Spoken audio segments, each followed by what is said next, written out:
बिस्मिल्लाहिर्रहमानिर्रहीम। अस्सलामु अलैकुम। मैं मुनीरा असलम, टीचर BHSS यूनसू, क्लास 9th, सब्जेक्ट बायोलॉजी। हम चैप्टर पढ़ रहे हैं इम्प्रूवमेंट इन फूड रिसोर्सेज, और आज का जो टॉपिक है हमारा वो है organic farming and integrated agriculture. तो हमने थोड़ा सा रिकैप करते हैं। हमने इंट्रोडक्शन पढ़ा कि क्रॉप्स वगैरह कैसे हम उगाते हैं, उसको क्या करना चाहिए, क्रॉप्स के बारे में पढ़ा। फिर सस्टेनेबल एग्रीकल्चर पढ़ा, और अब आज हम जो है इंटीग्रेटेड एग्रीकल्चर पढ़ेंगे। It is a type of combo. Combo means जिसमें हम एग्रीकल्चर भी लेंगे और लाइफ स्टॉक के बारे में वो मिक्स करेंगे, तो उसको हम कहेंगे इंटीग्रेटेड एग्रीकल्चर। तो क्या होता है, it implies to a combination of agriculture with other forms of culture. एक तो हम एग्रीकल्चर लेंगे और इसमें हम लाइव स्टॉक जो है उसको साथ में लेके, तो ये हमारा इंटीग्रेटेड एग्रीकल्चर बनता है। दैट मीन्स जो हमारे क्रॉप्स है वो भी अच्छी तरह से यूटिलाइज हो, उगे। और जो हमारा लाइव स्टॉक है जैसे कि इसमें आता है हमें pisciculture, fish rearing, aquaculture, apiculture, bee rearing, sericulture, poultry farming, livestock production. ये दोनों को जब मिला के हम लेंगे तो इसको हम जो बोलेंगे इंटीग्रेटेड एग्रीकल्चर।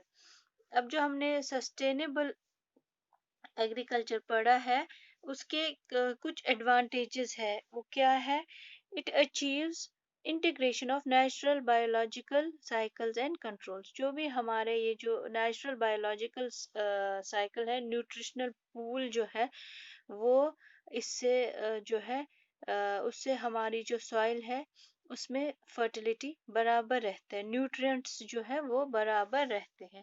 और जो है protects and renew soil fertility. जो हमारी सॉइल है उसको ये फर्टाइल रखता है, बंजर नहीं होने देता, दैट मीन्स प्रोटेक्ट करता है। It optimises the management and use of farm resources. जो हमारे फार्म के रिसोर्सेज है वो इसको मैनेज करता है, जो है सस्टेनेबल एग्रीकल्चर।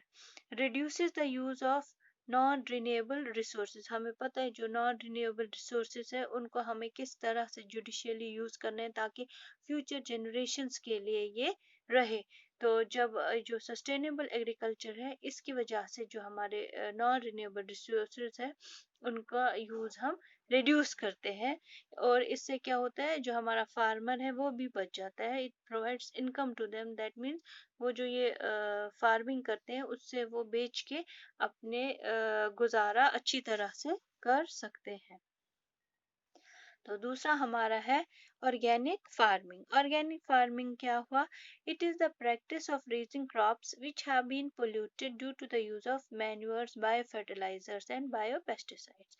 इससे क्या होता है जो हम क्रॉप्स उगाते हैं, रेज करते हैं, ऑर्गेनिक फार्मिंग से क्या होता है जो पोल्यूट हमारा होता है क्रॉप्स, हुआ होता है मैन्यूअर से, बायो फर्टिलाइजर से या बायो पेस्टिसाइड से।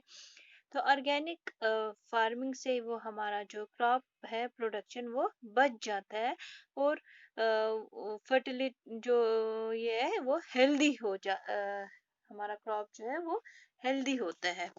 तो इन आर्टिफिशियल यूज ये जो बनाते हैं ये मैन्यूअर्स हम, इनसे वो बच जाता है, तो हमारी जो सॉइल है वो भी फर्टाइल रहती है, वो पोल्यूट नहीं हो जाती है। तो इस फार्मिंग से this farming ensures the following, क्या, no pest no weeds. That means ना उसको वीड्स लगाते हैं, वीड्स चढ़ते हैं जैसे अनवांटेड प्लांट जिनको हम बोलेंगे, ना pests. Proper supply of nutrient, nutrients भी जो है ऑर्गेनिक फार्मिंग से सप्लाई रहती है ठीक मिकदार में, क्रॉप के लिए भी वो ठीक रहता है और सॉइल के लिए भी ठीक रहता है। और no toxicity means no pollution, इससे हमारी सॉइल को पोल्यूशन नहीं हो जाता है। Organic waste can be recycle, और जो ऑर्गेनिक वेस्ट है उसको हम रिसाइकल कर सकते हैं, दैट मीन रीयूजेबल वो हो सकता है। और जो हमारी सॉइल है उसका हेल्थ भी ठीक रहता है, it maintains soil health. Thank you.